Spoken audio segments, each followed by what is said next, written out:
श्री स्वामी समर्थ। मेरा नाम प्राध्यापक डॉक्टर वसुंधरा नरदेवजी गुड़े है। मैं लातूर महाराष्ट्र में रहती हूँ। हमारे नंदनवन कॉलोनी में श्री स्वामी समर्थ केंद्र की साप्ताहिक आरती होती है। हर शुक्रवार को आरती होती है, लेकिन सप्ताह भर में अनेक कार्यक्रमों का, धार्मिक कार्यक्रमों का हम आयोजन करते हैं। वास्तविक रूप से देखा जाए तो परम पूज्य श्री माऊली मोरे जी दिंडोरी प्रणीत, उनके द्वारा और उनके कारण ही हमें धार्मिक उपक्रमों की सही जानकारी मिली और उसी के अनुसार हम हर प्रकार का पाठ यहाँ पर हम करते हैं। तो अभी रविवार के दिन हम गुरु चरित्र पारायण करने के लिए गानगापुर गए थे, जो गानगापुर कर्नाटक में है, महाराष्ट्र के पास में ही है। तो वहाँ पर हम जब गानगापुर में गए थे तो वह गानगापुर जो है श्री दत्तात्रेय जी का एक सुंदर मंदिर है और उस सुंदर मंदिर के पास एक नदी भी है जो संगम कहा जाता है। अमरजा और भीमा नदी का संगम है।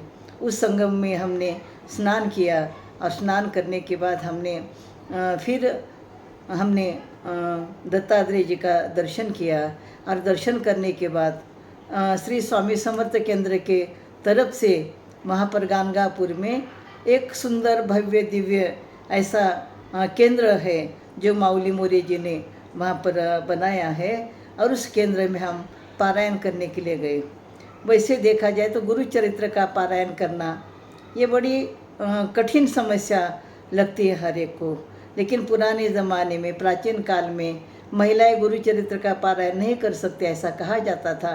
लेकिन श्री माऊली मोरे जी की कृपा से आज हम कितनी सारी महिलाएं गुरु चरित्र का पारायण कर रही है।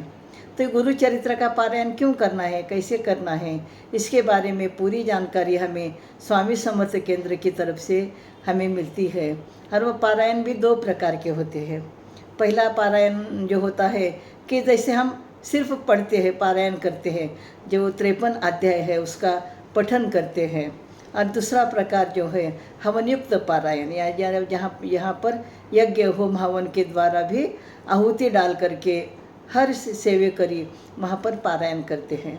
वास्तविक रूप से देखा जाए तो यह गुरु चरित्र का पारायण करना ये बड़ी सौभाग्य की बात होती है। और इस गुरु चरित्र के पारायण से काफ़ी सेवकरियों के जो है उनको अच्छी अनुभूति मिली है, अच्छा अनुभव मिला है और जिसकी वजह से उनके जीवन की समस्याएं दूर हो गई है और आज वह अपने जीवन में आनंद से अपना जीवन जी रहे हैं। वैसे देखा जाए तो गुरु कृपा और ईश्वर कृपा और माता पिता की कृपा यदि हर मनुष्य पर होती है तो कठिन समय में भी वह अपना जीवन आसानी से जी सकता है। इसी प्रकार से स्वामी समर्थ केंद्र की तरफ से हमें वहाँ पर पारायण करने का अवसर मिला। तो वहाँ पर गानगापुर में जो स्वामी समर्थ केंद्र की भव्य इमारत जो बनाई गई है, जब हम गुरु चरित्र पढ़ते हैं तो गुरु चरित्र के एक अध्याय में एक किसान का उल्लेख आता है कि उस किसान को दत्तात्रेय जी कहते कि तुम पूरा तुम्हारा जो है अनाज आया हुआ है, धान है, उसको काट दो, फसल को काट दो, ऐसा कहते हैं और वो निकल जाते हैं। लेकिन बाद में फिर उसको बुरा लगने लगता है कि क्यों मैंने फसल काटी। उसके परिवार के लोग भी उसे भला बुरा कहते हैं। लेकिन बाद में थोड़ी देर के बाद दत्त कृपा की वजह से उसकी खेती में यानी जो अनाज होने वाला था उससे चौगुना अनाज उस किसान को मिला और उसी किसान के ज़मीन पर आज हमारे स्वामी समर्थ केंद्र का वहाँ पर भव्य इमारत है जहाँ पर हम पारायण करते हैं। तो पारायण करते समय हमें जो अनुभूति मिलती है, हमें जो आनंद मिलता है, वह एक अवर्णनीय आनंद है। जब मैं उस पारायण के लिए चली गई थी तो वहाँ पर जो है यानी 1100 से अधिक सेवकरी वहाँ पर पारायण करने के लिए वहाँ पर बैठे हुए थे। सवेरे 5 बजे से लेकर के दोपहर के 12:15 बजे तक हमारा पारायण चलता रहा। एक गति से, एक स्वर में सामने बैठ कर के पारायण करवाने वाले जो पंडित जी बैठे हुए थे उनके साथ मिल कर के हम सभी ने पारायण किया। यानी घर में अकेले 7 दिन पारायण करना ये तो अच्छी बात है ही, लेकिन इतने सारे लोगों के साथ मिलकर के पारायण करना एक बहुत बड़ी अनुभूति है। सबके साथ पूजा करना, पारायण करना, कथा सुनना, ये एक प्रकार का यज्ञ होता है। और यह जो हमें मौका मिलता है श्री स्वामी समर्थ केंद्र के जो माऊली मोरे जी है उनके कारण मिलता है। वैसे देखा जाए तो उन्हीं ने जो है मथुरा में भागवत पारायण किया था। तो भागवत पारायण के समय में तो मुझे बहुत अच्छा लगा। यानी हम हर बार तो भागवत सुनते हैं, लेकिन वहाँ पर हम 10,000 लोगों ने भागवत का पारायण भी किया।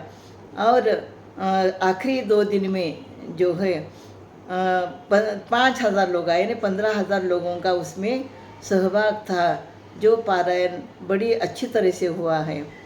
तो ये जो पारायण करने की विधि है, पद्धति है, ये बड़ी सुंदरता से, बड़ी सहजता से उस स्वामी समर्थ केंद्र में उसका नियोजन होता है। और वो नियोजन करते हैं सारे सेवकरी मिल कर के, माऊली मोरे जी के जो बेटे हैं उन्हीं के द्वारा ये सारा नियोजन किया जाता है। तो अभी हम जो स्वामी समर्थ केंद्र की तरफ से करने वाले उपक्रमों के बारे में मैं बता रही थी। तो जैसे सोमवार के दिन रुद्र पाठ होता है और रुद्राभिषेक होता है। मंगलवार के दिन यानी दुर्गा सप्तशती का पाठ होता है। बुधवार के दिन गणपति अथर्वशीष का हम पाठ करते हैं। गुरुवार के दिन स्वामी चरित्र का हम पाठ करते हैं। शुक्रवार के दिन तो हमारे केंद्र में आरती होती ही है। शनिवार के दिन हनुमान चालीसा का पाठ होता है और नवनाथ पारायण भी हम करते हैं। और रविवार के दिन हम मल्ला सप्तशती का पाठ करते हैं। एकादशी के दिन हम 700 श्लोकी भागवत का पारायण करते हैं। देखो 700 श्लोकी भागवत का पारायण, ये जो भी हम पाठ करते हैं सिर्फ 2 घंटे में पूरा हो जाता है।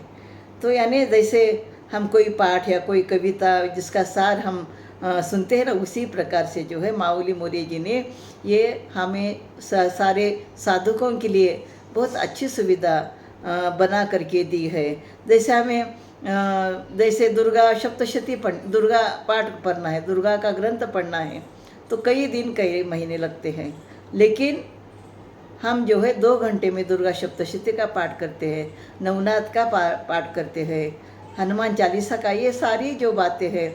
तो मुझे ऐसा लगता है कि हम सारे सेवकों के लिए, हम भक्तों के लिए ये बड़ी यानी अच्छी सुविधा है। जैसे छोटे से रूप में हम सभी पाठ करके उससे उसका हम लाभ लेते हैं। वास्तविक रूप से देखा जाए तो मनुष्य के जीवन में धार्मिकता होना बहुत ज़रूरी है। हमारे पास बहुत पैसा है, सुख सुविधा है, ये सुख सुविधा पैसा भौतिक सुविधा के लिए लगता है, लेकिन आत्मिक शांति के लिए, आत्मिक समाधान के लिए अध्यात्म की अत्यंत आवश्यकता होती है। और उस अध्यात्म की ओर ले जाने वाले हमारा ये स्वामी समर्थ केंद्र माऊली मोरे जी के कारण कई लाखों करोड़ों लोग पूरे भारतवर्ष में नहीं, यानी विदेशों में भी स्वामी समर्थ केंद्र चलते हैं और वहाँ पर उनका पूजा पाठ होता है, स्वामी समर्थ की आरती होती है। तो ये कितनी खुशी की बात है ना। तो वास्तविक रूप से देखा जाए तो स्वामी समर्थ केंद्र की तरफ से इन उपक्रमों में ज़्यादा से ज़्यादा सेवकरियों ने सहभाग लेना चाहिए। और इसलिए तो गुरु चरित्र के बारे में जब हम सुनते हैं तो गुरु चरित्र जो है नरसिंह सरस्वती जी ने लिखा है, जो गानगापुर के पास कड़गंजी नाम का गांव है, उसी गांव में बैठ कर के उन्होंने ये गुरु चरित्र लिखा है। और वो गुरु चरित्र जो है हमें सिद्ध नामधारक को दे कर के वो जो है उन्होंने सबके लिए प्रस्तुत किया है। और कहा जाता है कि वहाँ पर गानगापुर में दत्तात्रेय जी का निवास था, वह वहाँ पर अभी भी है, उनकी शक्ति अभी भी है। लेकिन कहा जाता है कि कलयुग में अधर्म बढ़ने के कारण यानी श्री गुरु वहाँ से गुप्त हो गए हैं और वहाँ पर सिर्फ उनकी शक्ति वहाँ पर हमें है। वहाँ पर मंदिर में जाने के बाद दत्तात्रेय जी का हम जब दर्शन करते हैं तो बड़ा सुकून मिलता है, बड़ी खुशी मिलती है। तो श्री दत्तात्रेय की कहानी तो आपको मालूम होगी कि जैसे अनुसया जी को उनकी परीक्षा लेने के लिए ब्रह्मा विष्णु महेश तीनों चले गए वहाँ पर जाने के बाद अनुसैया जी ने कहा कि आप जो है अन्न ग्रहण कीजिए, थाली परोसी। थाली परोसने के बाद उन्होंने कहा कि आपको जो है हमें निर्वस्त्र हो करके हमें भोजन खिलाना है। ऐसा कहने के बाद अनुसैया जी, जिन्होंने उन तीनों ब्रह्मा विष्णु महेश जी को बालक बना दिया और बालक बना करके उनको अपना दूध पिला दिया। तो इस प्रकार से जो है पतिव्रता की जो परीक्षा थी, वो परीक्षा के कारण वहाँ पर ब्रह्मा विष्णु महेश दत्तात्रेय जी के रूप में आज भी गाणगापुर में वहाँ पर उनका अस्तित्व है। वैसे देखा जाए तो उनका अस्तित्व पृथ्वी के यानी हर कण कण में उनका अस्तित्व है, लेकिन गाणगापुर में उनका निवास होने के कारण उस गाणगापुर क्षेत्र का बहुत ज़्यादा महत्व हमें लगता है। तो जब हम पारायण करते हैं तो पारायण करने के बाद एकाग्रता से एकनिष्ठ होकर के श्रद्धापूर्वक जब हम पारायण करते हैं गुरु चरित्र का, तो वह पारायण करने के बाद हमें एक मानसिक शांति मिलती है, हमारे जीवन के दुख दर्द कम हो जाते हैं और हमारे मन में एक नव चैतन्य निर्माण हो जाता है। तो ये पारायण सिर्फ एक ही दिन होता है क्या? नहीं, गाणगापुर में हर रविवार को, हर इतवार के दिन और हर पूनम के दिन वहाँ पर गाणगापुर में गुरु चरित्र का पारायण होता है। और कई जगहों पर भी पारायण हो जाता है, जहाँ जहाँ पर दत्तात्रेय जी का, नवनाथ जी का वहाँ पर निवास स्थान है, वहाँ पर भी पारायण होता है। तो अगला पारायण जो है पीठापुर क्षेत्र जो आंध्र प्रदेश में है, श्रीपाद श्री वल्लभ की भूमि जो है, वहाँ पर जो है अगला हवनयुक्त पारायण होने वाला है। तो वास्तविक रूप से देखा जाए तो आध्यात्मिक काम में रम जाना, आध्यात्मिक कार्य करना, इसके कारण हमारे जीवन में एक प्रकार की नई चेतना, नई ऊर्जा, नया उत्साह हमारे जीवन में आता है। और कई लोगों का जो दुखी जीवन है, किसी कारणवश वो दुखी है, निराश है, नाराज़ है, जब हम ग्रंथों का पाठ करते हैं, पठन करते हैं, तो पठन करने के बाद हमें मानसिक शांति मिलती है। जैसे 4 वेद है, तो 4 वेदों के बाद ये 5वां वेद कहा जाता है गुरु चरित्र को। तो गुरु चरित्र का इतना महत्व है, इसका इतना महात्म्य है। और मुझे ऐसा लगता है कि हम अध्यात्म में रह कर के यदि हम सेवा करते हैं, हमारी धार्मिक उन्नति और प्रगति करना चाहते हैं, तो आप जिस किसी शहर में रहते हो वहाँ पर जो है स्वामी समर्थ केंद्र को आप अपनाइए और अपना जीवन परिपूर्ण बनाइए। धन्यवाद।